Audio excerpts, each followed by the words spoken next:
see in a rematch against Team Liquid whether Talon is going to be able to spread their wings and fly like an eagle through the air, or like Trent's plane. Are you trying to make it? I don't know how to do it. No, it's this way. It's this way. Or like Trent's paper airplane, if they are going to crash and burn. And it's currently looking like bit of a false start. Well, I think as long as 23 has a good start to this game, I won't go back there. I won't go back there. That is very nice for Nisha. I think teams are just kind of lazy about these first bloods, honestly. Yeah. I also feel like it's a start of a tournament thing. The later you go in tournaments, teams are like, all right, I'm sick of giving this first blood to mid and we're just losing games off it, so they become more disciplined. But at the start of tournaments, especially these early smokes, early wards and stuff, they kind of just go unpunished. So another good start for Nisha. The best player in the world, Pog. Wow. Said Kezu. Who's a bit of a Liquid fanboy. That's what he said, so I'm going to get to be a Talon fanboy. Really, it's not the Liquid aspect. He's just a fan of any Han players. I thought you were going to say he's European, but yeah, that's true too. Oh, that's it. I mean, the question is Liquid ready for the CEO? Is Talon ready for the first pick, Nature's Prophet? I was saying when we were watching the lower bracket every game. the lower bracket finals of the Lima Major, I was saying don't give Liquid Nature's Prophet. Don't do it. And they did it two times in a row, and now in a fresh series, they've given it to him again. Yeah, but now Boxy's here. The ultimate glue man. Okay. I feel like Boxy is like the actual glue of this Liquid lineup. Yeah, so that makes things even worse. Talon lost against first pick Nature's Prophet with Liquid, and now Liquid actually has their 5-man roster. Yeah, but they learned from that. Did they? Yeah, now I they would know. have learned to ban Nature's Prophet. Okay, all you have to do to be Nature's Prophet, you have to have a good core matchups that can deal with the map, a good carry that can deal with the lane. You don't want to slow him down, not let him get to a fast ags, not let him take your early tier 1s. Don't let him pressure the power. Writing down these. Don't let him make the mid collapse with level 5 to 6. Don't let him get early Roshans for his carry. Don't let him outscale you with the tri-core, and you're good. What was that last one? Don't give Nisha a good start, and you're gonna be off to a good position. No, he's just getting chain stunned here. That said, Mikoto's doing pretty well CS. Normally, I think the early CS is kind of worse because you can get stun ranged and ice. But 8-2, he's doing pretty damn well. Yeah, and look at actually Zai. Kind of low health. Where is Zai? Liquid fanboys are in shambles right now with this Fury on CS. Where is it? BSJ talked about the start that 23 Savage had to have. Well, he's having it down here. He is destroying Zai in the CS department. And this is where you want this matchup to be, especially with IO Bloodseeker. IO Bloodseeker is terrifying on lane if you have other lanes that are trading the damage. So right now, mid is trading damage, and you have Insania super low top. So 23 is having a really good time with this. This Q is just slapping people up here. And he's happy to do this. I mean, even if he dies, it's not first blood. That is true. It's causing a lot of havoc up here. Honestly, chasing down Boxy. Boxy tries to go for the neutral deny, but 23, move speed. He actually pulled the aggro to himself instead for the neutrals. Yeah, very nice. This lane is going super well for Talon. They are already a very decent amount of net worth ahead. First blood for what? For nothing.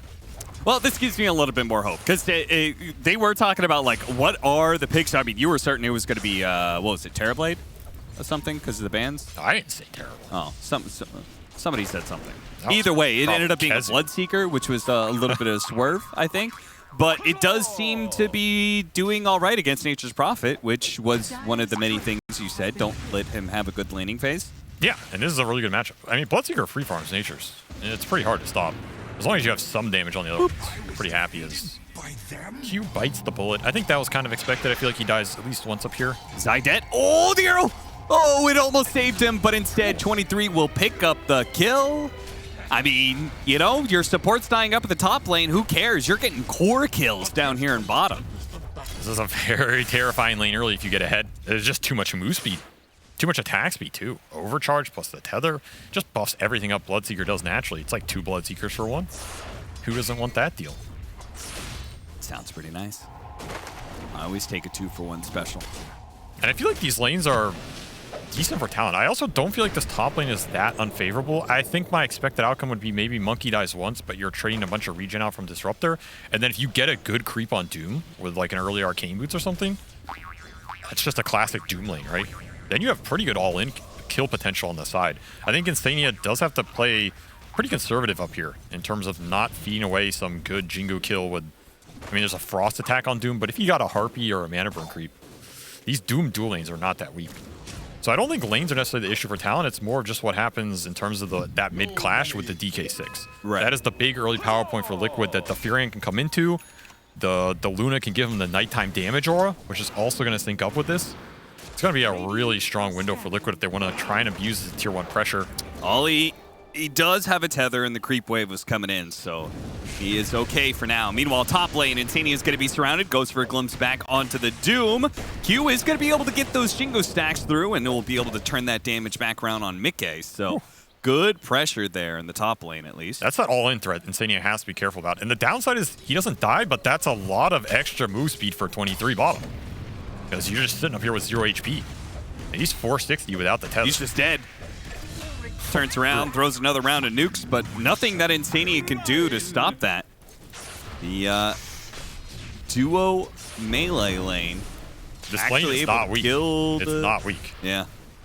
I think Luna Disruptor is slightly stronger, especially in the early levels, but these two lanes, they're tough. Man, this Bloodseeker taunt, how is this in the game? I'm just going to say it. How did this make it in? I mean, I find it way better than the SF taunt. That one is super annoying. That is the most foolish statement I've heard all day. And I've been sitting in the green room. So. Kind of calming music. I like it. The SF taunt is S tier. Yeah, they just do it over and over and over again. That's why it's S tier. I don't even know what this Bloodseeker taunt is. It's just clown music?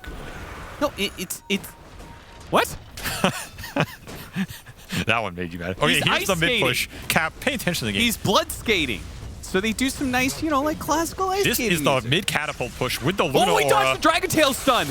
Pulls him back in underneath the tower with the Q chain stun. That is a dead Nisha. Best player in the world, my ass.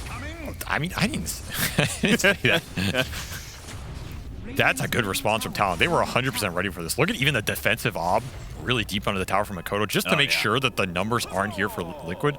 Just a bit too greedy here from Nisha, to be honest. Like, the Furion was not looking for the teleport there. His supports are not necessarily stronger in that window.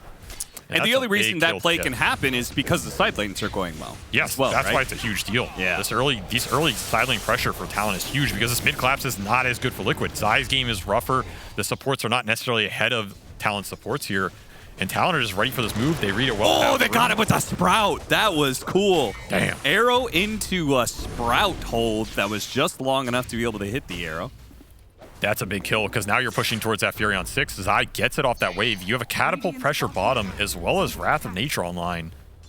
You can look for the kill top while creating the tier 1 pressure bottom while this Bloodseeker's dead. Gotta be careful in these lanes now if you're Talon. The damage is there. They're gonna get behind him. Pounce in front of him here. Quickly jumps back onto the tree though because they see the TP coming in from Boxy. Jabs. Looks like he is going to be dying here. The kinetic field holding him in place as long as they have the vision. Should be able to finish the job. Back to bottom lane, though. Zai pulled inside of the Sprout that he laid out on Makoto. Will eventually die. So both offlaners getting picked off here. Q, got to be careful not to join Jabs in the grave. This is a big wave push coming in. You're going to lose tier 1s here for Talon. I think that's inevitable with the way these lineups match up. It's just a matter of how much you can get out of it. Sure. So Makoto just needs to get as many runes, as many kills, use the IO regen abuse as much as he can. Remember, this is still IO Storm. This combo's still pretty powerful. I would expect a soul ring on this IO, at least somewhat early. I think it's pretty nice with this duo, but there's the second tier 1 to get the deny. Nicely played, Makoto. Not too bad.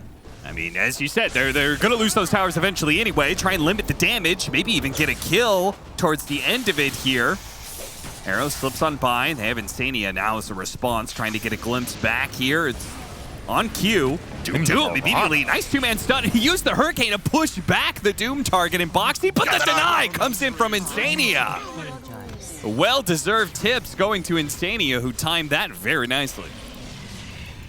Man, you Doom over him. If you Doom a support and you don't even get that kill, that feels really bad. Yeah. Because this is a game where Liquid is going to accelerate the objective pressure, so these Dooms have to be worth the while. Because you're spending a Doom rotation and his time and his... I mean, he got a Midas off, so at least that's going for him. But it's a lot of time committed for jabs that he's going to have to sit there with Doom on cooldown for 2 minutes and you didn't even get the Morana. It's just not a good investment. At the same time, was he using it on anything else? Could have Doomed an Ancient. Would have given him more gold. That's true. He would have gotten more if he did Doom an Ancient. That's a good point. This is a full 5-man move for Liquid here. They want the last tier 1. They're going to smoke jabs out of this one. No hiding behind the trees here. Just he knows pulling the creep wave. Go, go, go. Honestly, this is kind of nice. He's going to waste a little bit more time making him run up instead of down. I mean, they scanned that, so he knew he was a goner, but make him work for it. So another tower goes down. Look at that building damage. 17 damage. That's all that's done so far. 23. It's in the middle of nowhere. Yeah, he's going to be glimpsed back into the Nisha Dragon Tail stun. What is this? That's just not where you want to... You are not contesting runes as a Bloodseeker versus a Disruptor lineup. Meanwhile, your Storm's farming bottom. I feel like these roles are a bit switched. Maybe he was hunting for the Furion, but... Relocate up the top. Because they made that play in the top rune area, does mean Zai is left a little alone here. And they're going to get that pick off. So Talon, you know, they do give up a lot of buildings, but at least they have some sort of response here. Ollie is going to die on the relocate back.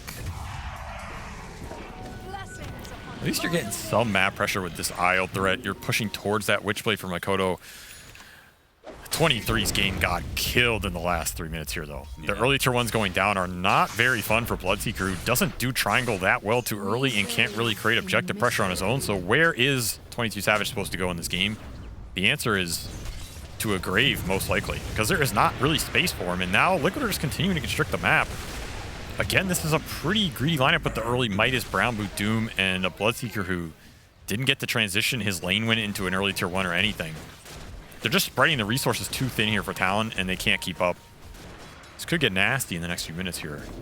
Yeah, my biggest concern watching Talon is actually up against, I think, Liquid is a pretty good example of it. I think a lot of the Western European teams are pretty good at playing fast. They are a greedy team. Yeah, they are. And the number one way they lose games, I think, is just getting run over. They are pretty good at not getting run over. Like they are. Even this small move, they get a really good kill on the hero that's probably the easiest to kill. Force that Storm Furion matchup with a good catch. And all that happening, 23 did a quad Ancient stack here that he's almost killing, though he can't finish it because he gets invaded by Hasted Nisha. Arrows. Dialing with the Dragon Tail stun. Nice relocate save, though. Beautiful stuff from Ollie. Again, a decent amount of space, right? 23 farming mid. Your Doom is farming out bottom jungle, and that's another 4-man rotation for Liquid. So not the most efficient kills here for Liquid. You're giving some space for Talon to come back, and this is where this team is slippery, man. Like, suddenly where 23 was looking pretty bad, he got a lot of Ancients, he got an extra lane out of that. Yeah, Liquid's only up by less than a K. It doesn't feel like it. It feels like they're dominating the map, but Doom Devour plus Midas kicking in a little bit. And you got to that Witchblade on Makoto. So he has Arcane Boot Witchblade on this Storm, which is really nice because you get the extra Arcane Booty mana from this IO. So they're in a decent position to take some of these fights now. They're also building to scale out, right? The Storm Spirit build. Oh, yeah. You go the Witchblade. I mean, it's Talon. They're always building to scale. Yeah, the average game length in SDA is twice of every other region, so. Yeah. Mickey still top of the net worth, however, with this Mask of Madness Luna. He's just been going to work on those triangle stacks. And he's going to hit a really nice timing. Every time I see Luna, it's all about your third and fourth item after these two smaller ones, right? It's Manta, BKB, Satanic, which, how do you get to these timings and what do you do with them? Do you get the early Roshans? Do you get to that second Roshan with Shard into the Scotty? Yeah, what do you think about, have you seen this build where you go the Shard and maybe even Aghanim Scepter into Daedalus? Because you get all the damage off of the Shard. Because the new Shard on the Luna is you get damage for every Lucent Beam that lands. Sure. And you get so much bonus damage that you just like lucent beam somebody, and it does just the Gatling it gun. procs the hit. And if you get a crit on that, it's just like boom. It's like an 800 damage nuke. I mean, I feel like when you have Shard, Scotty, Daedalus on this hero, it's absolutely terrifying. Because the poke is just so extreme. Yeah. And you throw an Ags on top of that, now you have an orbital bombardment. I mean, what more can you want from a carry? I think this is a decent Luna game if he can hold his ground. Like, if Mickey can stay ahead of net worth and get to probably that later Satanic timing, just sit there, hold his ground with the other 2 right-click carries providing a threat of their own. It's a decent stationary fight from Liquid.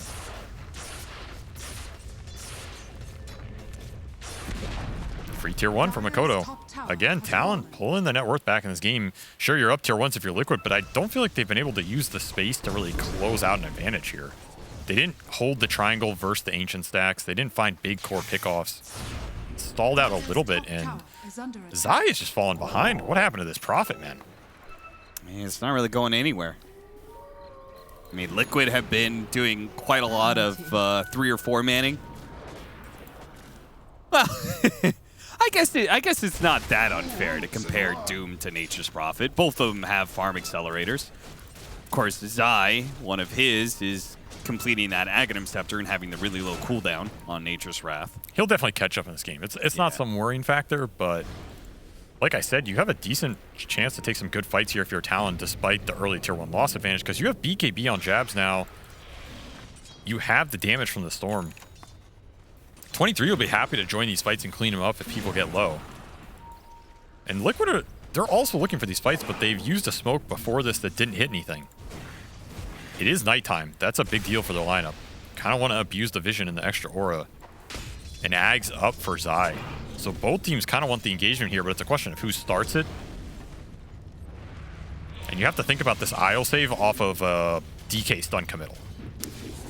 Yeah. If you blink stun, you arrow a guy, he gets reload, even not necessarily to fountain, just back, you reset the fight. That's your only initiation here. You have a glimpse that can maybe come out. Yeah, Glimpse, maybe Static Storm, but Ollie should be constantly playing for the tether pretty much the moment the relocate is actually going to go out. That's not what get the good dragged IOs do. into the Static Storm. Definitely a very accomplished IO at this point. Yeah. I don't know. I feel like if you're Liquid and you let Talon get to these BKBs, yeah, it's going to be a little bit of problematic, especially since you've got a 4th core when you talk about Talon. And this game is no exception with Q going Orb of Corrosion into BKB. I mean, it's also just about the timing that Talon's going to have with these BKBs versus a lot of Liquid's damage. I feel like a lot of Liquid's damage right now is the spells from Luna, the Vessel on Boxy. It's a huge net worth thing for an item that doesn't do anything to spell immunity here in the Vessel charges. And then Disruptor just is useless for BKB. So I feel like that fight in some ways becomes pretty hard for Liquid, and that's where they're trying to get to this Luna BKB and shove that timing down Talon's throat. Like, we're going to ball with Luna BKB and do Roche and try and take over more of the map. Well, if you just run into a brick wall, that really sucks for this Liquid lineup. So I feel like they've been looking for these picks, and Talon's just not giving it to them. Cat and mouse, but the mouse is getting big. The mouse is going to the gym every once in a while, taking some steroids. The mouse becomes a rat. Is that Manta done yet for...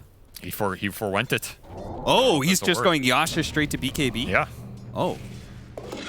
I feel like the whole idea of like the Nature's Prophet, Pressure, Dragonite, taking early towers, I feel like Manta uses the space you create off of that really well, right? Like once you take down those tier 1s and especially the tier 2s, then your Manta illusions just shove the lane all the way into their base. Am I wrong on that? It's the faster farming item here, but what Liquid's trying to do is get all 3 BKBs online at the same time. You have DK getting his in 1,000 gold. You have Zai now farming pretty fast with his ag. Try and blink stun. Gets it. Insania can follow that up with a Static Storm. The relocate from the other side that gets it away. Hey, what? He gets the glimpse back. Oh. Oh, but he still got enough. Oh. He got enough heals that he was able to live long enough. Okay. Ends up working out. And zip on out of there. You know, just a little bit of fountain regen goes a long way. Nice glimpse, though. Very good attempt here. Good timing. This is a value ward planted by Q. on that enemy triangle. He hit him with the mech, and I think he got a little bit of fountain regen. And he even had the your favorite, the flag bearer creep. Hey, every little bit counts, man. Yeah. What are you hating on the flag bearer? No, it makes a difference.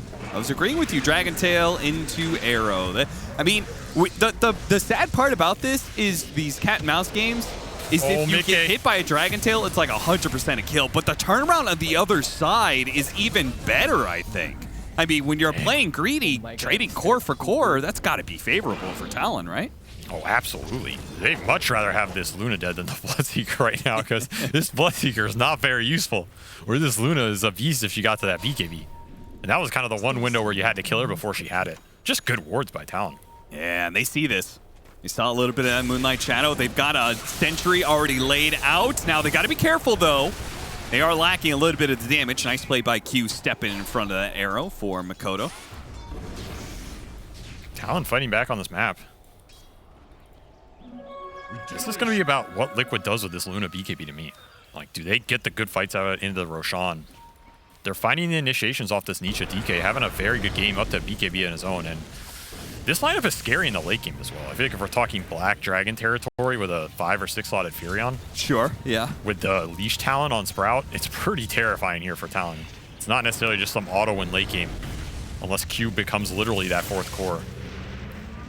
Relocate a little bit defensively there. Storm Spirit is going to be able to get the zip. Immediate Static Storm. Nice timing, but the stuns are still there, and they have the heals coming out. Makoto has a BKB. Chance to get it off. BKB from Nisha as well. Can't target him, so they go to Nature's Prophet instead. Zai is going to be run down underneath the Wukong's command. Now Talon need to reset, though. With Mickey and Nisha dodge the DK still stun looming again. Large. Q, he's going to be poked down here, but 23 is now here. They see an opportunity. Can they go for Mickey?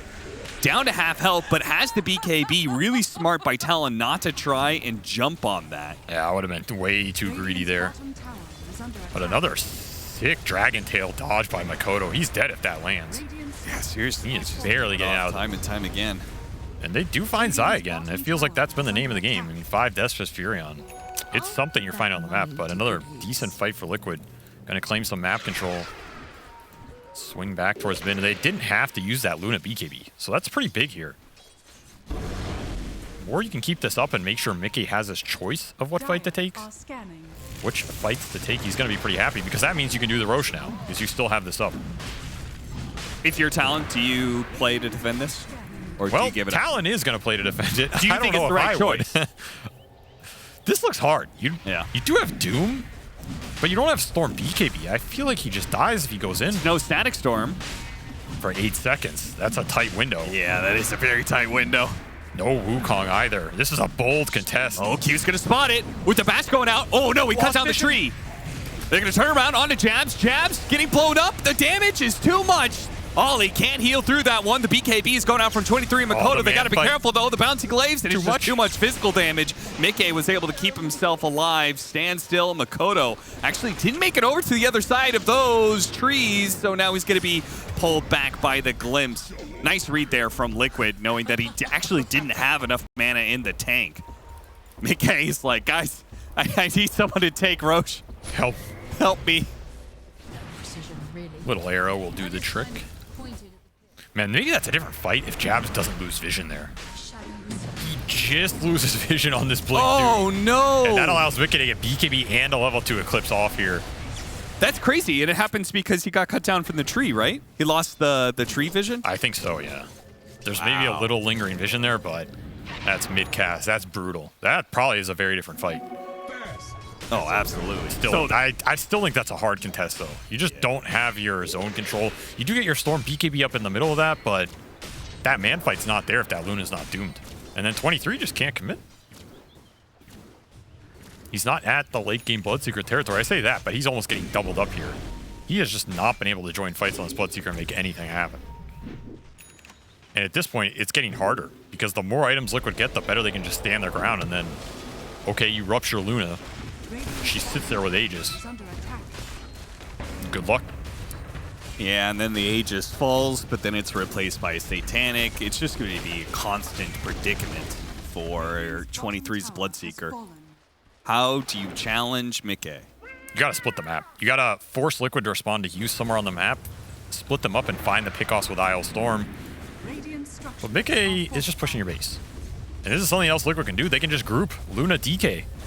A classic for a reason. It's a very strong ball duo. You can set the tempo. It's going to force Talon to TV back, and that means a lot of map space for Liquid. Insania is still setting up top. You still have Zai who can join any of these pickoffs or fights. And Liquid going to triple smoke here. Try and predict the move from Talon and meet them at the bend. This is a pretty damn good move. And this should latch. I don't think Makoto can read this. Maybe. Makoto, they do have the high ground ward. If the smoke broke, well, I guess it's still Moonlight Shadow to worry about. You see him? Get him instantly with the Dragon Tail. Nisha pounces on that one. No chance to dodge that Dragon Tail. Immediately, Talon pushing out on the other side of the map, but Zai, with the BKB, is willing to challenge them. Stop this little momentum shift. And if Talon can't push out like that, the map is going to start getting real dark. I do like that little move by Jabs. Because you get that rotation out, he mans up a little bit, just enough to bait Liquid in. You know, maybe we'll catch him. It's the type of stuff that can keep you on the map. Because Liquid have taken over the entire map now. 8K net worth lead. They're building all three of their cores to that late game status. We were talking about Zai struggling earlier. He has not been struggling since that Ags. It's propelled him up quite nicely here. And he's building AC. So all three of these cores from Liquid are going to be huge damage threats here. Yeah, I was going to say, when you have a net worth lead, you were talking about how they could all kind of scale. And I think part of the way you need to do, you actually do need to be ahead as Liquid, right? I mean, both Luna and Nature's Prophet are kind of cores that need to be operating from a lead. And what they have now is probably more than enough for them to maybe even outscale Talon. They know there's no Radiant Glyph here either. Like, they can just force high ground if they want to with all 5. They still have Aegis for another 2 minutes here. There's so many moves on the table for Liquid. And the nice thing about this tri-core going late is if you go on Luna, she's giving aura to the other 2 heroes that are both going to right-click you down and kill you.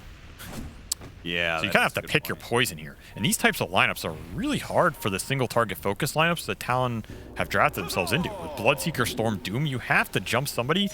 You have to kind of all go on that target and try and kill him. It opens up a lot of space for these tri-core lineups to just jump you, counter-initiate, kill someone else. Relocate. It's not going to be fast enough. Ollie was stopped because they had the lane ward. He got hit by the Nature's Prophet ult. So he got ensnared down, locked down long enough that he couldn't get off a relocate. He drops the gem off before he goes back and dies. Good little play. It's just not space on the map right now. You're not strong enough to fight. I don't really know how 23 gets back in this game either. I don't see him winning the man fight versus any of these 3 cores in a one-on-one, let alone together. It's like, meet me at the Roche Pit and 1v1 me. I mean, who's he 1v1ing? Insania? I'll take you, bro. Come on. Oh, a Doom usage on Tanisha's Dragonite. It's a good find. That is a really nice find. They were separated enough with some of the heroes on the low ground there, and just really Nisha up on the triangle. Just didn't expect that high ground ward. It's going to get pinged out now. So I'm sure saying, where's the detection? Where's the D ward? Aegis out in 5. So Liquid do not want to push too aggressive here. Next Roshan is their game ender, so there's no reason to extend or take fights that are bad for them. Just play under your vision. Keep getting Luna items. It does mean you have a window of time here. Solid like 5 minutes at least for Talon to farm up. What are those crucial items they need to get to either contest the Roshan play or the Aegis push that comes out? I mean, it's damage for this Bloodseeker. Anything you can get on him is just going to be huge in these fights if he can stay alive, because they still need him to clean up the fight. The other 2 cores are just not going to do it on their own. You're finishing a Sage for this Storm. It's nice, but it's not really changing the paradigm of the fight. As he's getting rooted up Limps here. Back on the IO. The root once again. Troublesome for Makoto. Out of mana. And here's the 5-man push. Double damage for Mickey. Butterfly completed. No. Are you ready for this? I don't think you are. That's going to be a lane of barracks least. If not more, it's going to be more. With his Dragon Tail, no Jabs. arrow follow-up, but it doesn't seem to matter. Jabs, those are 2 Lunas there. Oh god, and Nisha's got his Agate Interceptor too. So the Black Dragon, oh, Q, jumping down, turns around, throws out the stun. They're trying to target Mickey, but you can see they hardly did any damage to him. Most of those hits were a miss because of the butterfly. Oh, this game's just done. It kind of looks like it, unless... Here's the man fight, but I don't think you're winning this, son. 23 is not winning that one. It's not even close. They tried to relocate him out. Just died too quick. I mean, he can relocate his corpse. Relocate his ghost and tell the tale of the fight. I like seeing like games like this sometimes because it's still like it shows that push lineups are still like you can just end the game flat out when you reach a timing. I mean, I was thinking second Roche, but that butterfly and then